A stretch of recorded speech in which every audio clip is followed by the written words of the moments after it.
Hello everyone, आज चाहिँ मेरो सानो मिनी ब्लग फेरि स्टार्ट गर्दैछु मैले। आज शुभ बिहानीको हेर्नु न मौसम यस्तो छ र म यहाँ भान्सामा चाहिँ तरकारी काट्दैछु। आज तरकारीमा आलु, सोयाबिन र फुलकोपी रहेको छ। मेरो रेसिपी पनि हेरिदिनु होला है गाइस, कस्तो लाग्छ तपाईँलाई। अलिकति पहिला सोयाबिनलाई अलिकति फुरायो भने अलि राम्रो देखिन्छ कि अलि मिठो हुन्छ। फेरि पहिले त्यो पकायो भने त्यत्तिकै तेलमा नपकायो भने मिठो हुन्न कि गाइस। त्यही भएर चाहिँ त्यसलाई हल्का भुट्दैछु। यता पनि गर बिहानको टाइम चाहिँ स्कुल बच्चालाई स्कुल पठाउने हतार छ है।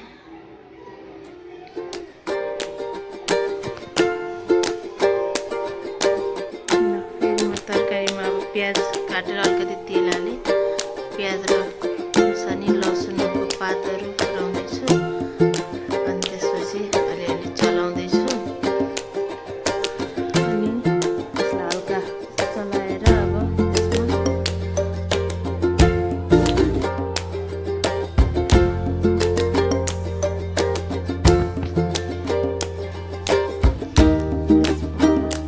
मेरो छोरी पनि यही बेलामा सोध्नु पर्ने हो कि त्यसलाई पढेको फेरि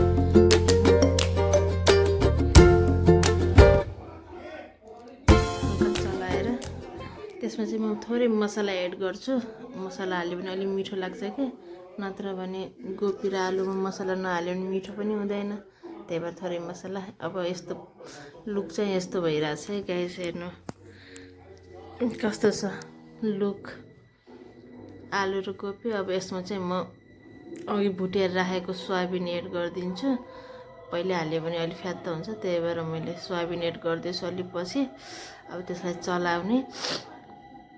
चलाएर एकछिन अब त्यसलाई थोरै एकछिन पकाउने, त्यसको मरमसलाहरू त्यो सोयाबिनभित्र जाने गरेर पकाउनु पर्छ। एकछिन छोपिदिन्छु। यता मैले भात पनि बसालेछु, यता तरकारी पनि है। र मेरो फाइनल तरकारीको लुक हेर्नु न यस्तो भएको छ, कस्तो छ है, कमेन्ट गर्नु होला। राम्रो देखिरहेको छ कि छैन होइन। यही हो मेरो फाइनल तरकारीको है। यसलाई बन्द गरिदिन्छु।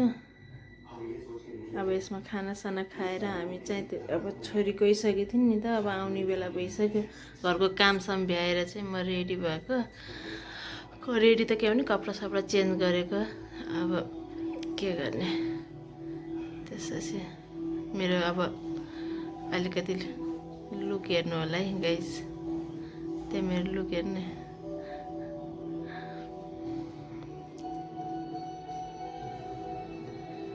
यस्तो छ मेरो लुक चाहिँ होइन।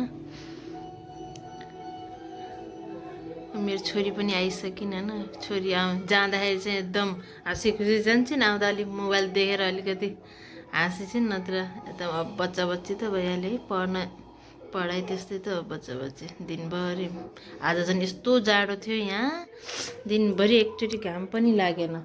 मेरो छोरी हेर न मोबाइलमा आफ्नै पारामा चाहिँ हेर्नु न, छोरी आफै खोल्न पर्छ अरे कि उहाँलाई ड्रेस चाहिँ।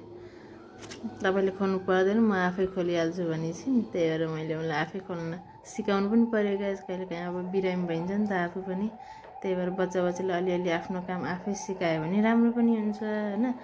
हाम्रो चाहिँ यहाँ काम चल्दैछ कि, हेर्नु न त्यहाँ मिस्त्रीले काम गर्दै बालुवा, यतातिर बालुवा छ। यता सानो टोयलेट बनाउँदैछौँ।